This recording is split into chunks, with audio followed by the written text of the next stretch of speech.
CBI को सौंपने की उन्होंने निर्देश दिए, किस तरह से इस मामले को देखते हैं?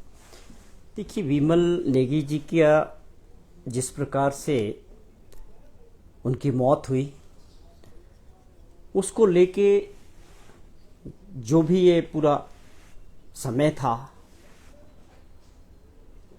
पहले वो मिसिंग रहे, उसके बाद उनके परिवारजन माननीय मुख्यमंत्री जी से मिले थे, उनकी धर्मपत्नी भी थी और भी था। तो उसको ऊपर जो है उनको ढूंढने के लिए जो भी प्रयास थे सरकार के, प्रशासन के, पुलिस के, लेकिन दुर्भाग्यपूर्णवश उनका जो है डेड बॉडी लास्ट में मिली और उन्होंने जिस प्रकार से आत्महत्या की उसको लेके सभी लोगों में दुख था, उनके परिवार के प्रति संवेदना थी।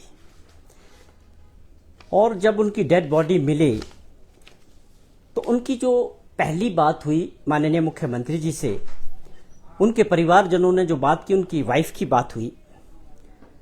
बाई चांस मैं भी उस दिन मुख्यमंत्री जी के साथ था। उनकी पहली डिमांड थी कि इनको जो है इमीडिएटली इन अधिकारियों को पावर कॉरपोरेशन से निकाला जाए और मुख्यमंत्री जी ने तत्काल आदेश किए, उन अधिकारियों को वहां से निकाला गया। उसके बाद जो परिस्थितियां बनी आप सभी के सामने था कि वो सड़क पे जिस प्रकार से प्रदर्शन हुआ, लोगों की भावना थी। तो शाम के समय दोबारा बात हुई उनकी धर्मपत्नी से, उनका था कि वे इन अधिकारियों के खिलाफ जो है आपको सस्पेंड करने की उनकी मांग थी और उसको लेके माननीय मुख्यमंत्री जी ने आदेश किए। मैं ये इसलिए बात कह रहा हूं कि सरकार की और मुख्यमंत्री जी की मंशा पहले दिन से क्या थी, मैं ये बात आप लोगों के माध्यम से सभी को बताना चाहता हूं, प्रदेशवासियों को भी, और सबको ये मालूम होना चाहिए। और उसके बाद दूसरा जो फैसला हुआ, उन सभी अधिकारियों को जो इनके नाम एफआईआर में थे, एफआईआर दर्ज करने की बात हुई, वो भी तत्काल आदेश दिए गए, एफआईआर दर्ज कराएगी और उसके बाद उनको सस्पेंड किया गया। ये डिमांड उनकी पत्नी के और उनके रिश्तेदारों की थी। और उसके बाद आप देखें कि एसआईटी बनाएंगे कि इसकी जो है एक निष्पक्ष जांच होनी चाहिए। मुख्यमंत्री जी ने बिना समय गवाए और साथ में एक जांच जो है एक आईएएस अधिकारी जो एडिशनल चीफ सेक्रेटरी रैंक में ओमकार शर्मा जी को भी उसकी जांच का एक अलग से जिम्मा सौंपा गया।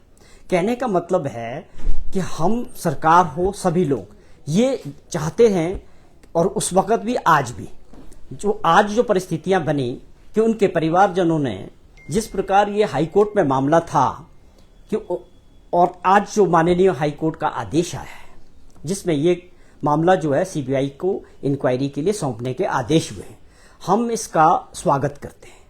कांग्रेस सरकार भी, कांग्रेस पार्टी भी, हम इसका स्वागत करते हैं क्योंकि इसके पीछे हम भी चाहते हैं कि उनको किन कारणों से उन्होंने ये कदम उठाया या उसके पीछे कौन सी ऐसी परिस्थितियां थी।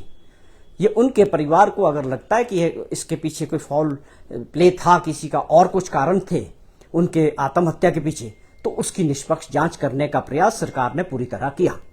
ये आप समझें कि 3 एजेंसीज एट ए टाइम काम कर रही थी बिना डिले के। हम माननीय मुख्यमंत्री जी ने बार बार जिक्र किया कि जो भी मांग उनके परिवार ने उनसे की, सरकार से की, हमने उसको एक्सेप्ट किया। अब वो डायरेक्टली उन्होंने, मुझे नहीं लगता कि मुख्यमंत्री जी को सीबीआई के लिए उनके परिवार ने संपर्क किया है।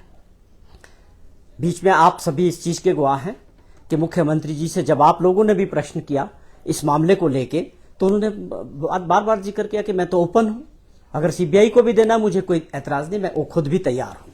लेकिन इन बिटवीन ये मामला हाई कोर्ट में चला गया तो इसको हमें लगा कि भाई हाई कोर्ट को इसमें जो भी फैसला आएगा हमें इसका स्वागत है। हम ये चाहते हैं कि सरकार भी चाहती है कि इन परिवार को अगर अपने जो हिमाचल प्रदेश की पुलिस है या और जो एजेंसीज हैं जिनने भी इसमें जो है एसआईटी थी या आईएएस अधिकारी की जो हमने इंक्वायरी बैठाई थी एक सिंगल मैन की, अगर इन चीजों पे इनको विश्वास नहीं है और वो चाहते हैं कि इसमें जो है सीबीआई को जाना चाहिए, हमें इसमें कोई एतराज नहीं, हम इसका स्वागत करते हैं। और हम भी चाहते हैं कि सारी चीजें साफ होनी चाहिए कि इसके पीछे कौन सा ऐसा कारण था कि इंजीनियर नेगी जी ने जो है इस तरह का कदम उठाया।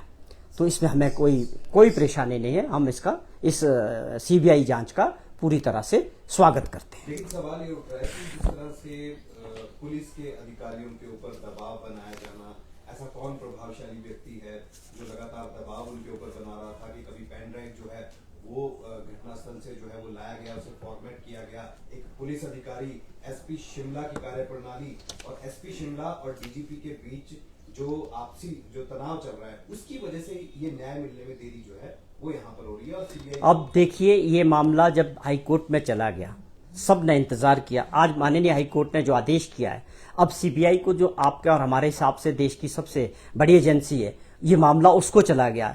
जितने भी इसमें इफ एंड बट्स है, किसका रोल क्या रहा, किस अधिकारी ने क्या किया और कहां पर इसमें कमियां रही, ये सारी चीजें हमारे और आपके सामने जो है सीबीआई इंक्वायरी में अब सामने आएगी। अब इन चीजों के विषय में जो मामला कोर्ट ने डिसाइड कर दिया, मैं समझता हूं हम सबको इंतजार करना चाहिए, प्रदेशवासियों को भी। जो इसके पीछे की असली वजह और सच्चाई है वो प्रदेश की जनता भी जानना चाहती है, हम लोग भी जानना चाहते हैं। और आप बिल्कुल इसको डंके की चोट पे कहता हूं कि सरकार की मंशा पहले भी साफ थी, आज भी साफ है। इसीलिए सरकार इसका स्वागत कर रही है कि सीबीआई को दिया है, हमें कोई प्रॉब्लम नहीं है। इसके अंदर के असली कारण जो है जनता के सामने बाहर आने चाहिए। विपक्ष इसके ऊपर सवाल उठा रहा है। अभी डॉक्टर राजीव बिंदल भाजपा के प्रदेश अध्यक्ष वो सवाल उठा रहे हैं कि संदेह में ये पूरी की पूरी जांच शुरुआती दौर से ही बताई जा रही थी। आखिर क्या ऐसी वजह रही कि सरकार ने सीबीआई की जांच को मंजूरी नहीं दी और न्याय के लिए पीड़ित परिवार को हाईकोर्ट जाना पड़ा? नहीं, ये जो भाजपा का जो भी रोल रहा पहले दिन से, मैं इसको दावे के साथ कह सकता हूं कि भाजपा को उस परिवार के प्रति संवेदना नहीं थी, लेकिन भाजपा ने इसको एक राजनीतिक मुद्दा बनाने का जो प्रयास किया, उनकी पूरी मंशा वही थी। वो पहले दिन से उस पे इसी मंशा से काम कर रहे थे कि इस विमल नेगी जी की जो मौत हुई है उसके लेके जो है राजनीति कैसे की जा सकती है। तो ये बात बिल्कुल गलत है। जो भी उनके परिवार के और उनके रिश्तेदारों ने जो भी बात कही, जो भी मांग की थी माननीय मुख्यमंत्री जी को, मुख्यमंत्री जी ने तत्काल उसमें फैसले लिए। तो ये बात बिल्कुल गलत है।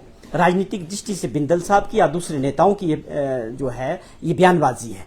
हम कहां किस चीज को छुपाना चाहते हैं। हमने, आपने देखा, हम स्वागत कर रहे हैं। अगर भी सीबीआई को गया तो सीबीआई को काम करने दो, आने दो सबको सामने। जो भी व्यक्ति इसके लिए जिम्मेवार है या नहीं है, हमें किसी को बचाने का मतलब नहीं। मुख्यमंत्री जी ने, जब आप लोगों ने कई बार प्रेस को एड्रेस करते हुए जब लोगों ने सवाल पूछे तो उन्होंने तो पहले भी कहा कि मैं तो तैयार हूं।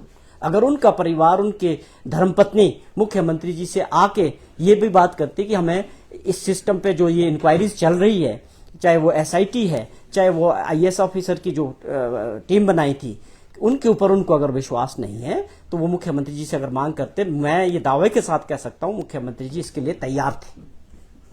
कोर्ट ने ये भी कहा है, एडवोकेट जनरल को डायरेक्शन दी कि आप इसका संज्ञान ले, जो शिमला पुलिस की जांच थी वो सही दिशा में नहीं है। और संज्ञान लेने की उन्होंने बात कही है क्योंकि जो रिपोर्ट्स डीजीपी की और एसआईटी की थी वो बिल्कुल डिफरेंट थी। इसको लेकर संज्ञान लेने को कहा। क्या सरकार भी इसमें कोई एक्शन लेगी? देखिए, वो तो का भी साफ का सवाल है। अभी जो मामला था वो पहला मामला ये था कि विमल नेगी जी की जो उनके जो सुसाइड थे उसके कारण क्या रहे, ये सब हम आप लोग सब प्रदेशवासी या उनका परिवार जो इफेक्टिव है वो सब ये जानना चाहते हैं कि कुछ चीजें अगर है तो वो बाहर आनी चाहिए। वो निश्चित तौर पे ये जो है सारा मामला जो है इन्वेस्टिगेशन का था। ऐसे नहीं आप किसी को बोल सकते कि ये इस तरह है। तो इन्वेस्टिगेशन तो होना था, स्वाभाविक था। अब इन्वेस्टिगेशन में जो जो चीजें सामने आई होगी, कहां कहां किस किस से कोई लैप्सेस हुए होंगे, वो that is also a part of the investigation जो सीबीआई करेगी। और जिन जिन लोगों को इसमें काम करना था, जो कर रहे थे, जिन जिन लोगों के एफआईआर में दर्ज है नाम, या जो इन्वेस्टिगेशन में एसआईटी में जो लोग शामिल थे, मुझे लगता है उन सभी को जो है सीबीआई के इन्वेस्टिगेशन का पार्ट बनना पड़ेगा। और वो सारी चीजें हम जब माननीय हाई कोर्ट ने फैसला लिया है तो कुछ कारण होंगे। हो सकता है कि हाई कोर्ट को, जज साहब को लगा है कि इसमें इन्वेस्टिगेशन में कुछ कमियां हैं। अगर इसको सही दिशा में उन्होंने अपने विवेक के साथ इसको जो है सीबीआई को सौंपा, उसका हम स्वागत करते हैं।